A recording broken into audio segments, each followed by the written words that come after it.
Hello, hello mga kamuasang! Mapagpalang araw sa ating lahat. The sun is giving at napakaganda ng tingkad ng araw dito sa Sabang Baywalk ha. Sa wakas, natapos na ang aking paghihirap mga kamuasang.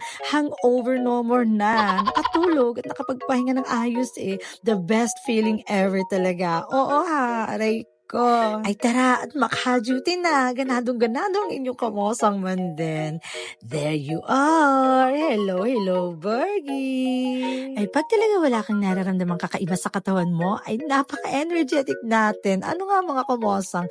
Ay, gayang din kayo katulad sa akin. Ay, kahapon talaga, ay ako'y hindi mo makakausap ng matinuman din. Oo ha, aray ko. Ay, eto nga at medyo na traffic na naman ng very light din sa may paahon. Big shoutout sa'yo, Kuya Ricky. Kasunod namin siya nag-aantay ng ating kumari Shirley.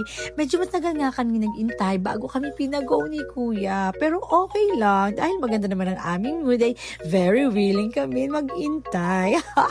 Aray ko. At big shoutout din sa gumagawa ng daan din sa aming lugar na para bang mga walang kapaguran. Hingi kayo ng bonus kay contractor ha. Huwag niyong kalilimutan. Aray ko. Bali, hindi na kami dumaan ng New Burger for today's ganap kasi kompleto pa naman yung mga stocks namin. Bali, diretso na lang kami ng Beletero. Summer is waving na talaga. Maghapon ang aming kabisihan ng ating kumarin Shirley eh. Bukod nga sa mga estudyante ay andyan din sina Kuya na dumayo pa din sa 39ers ha. Para makipaglaro ng ML ay nakakatuwa naman talaga. Oo ha, aray ko. Bali 7 p.m. closing time ng 39ers mga kamosang.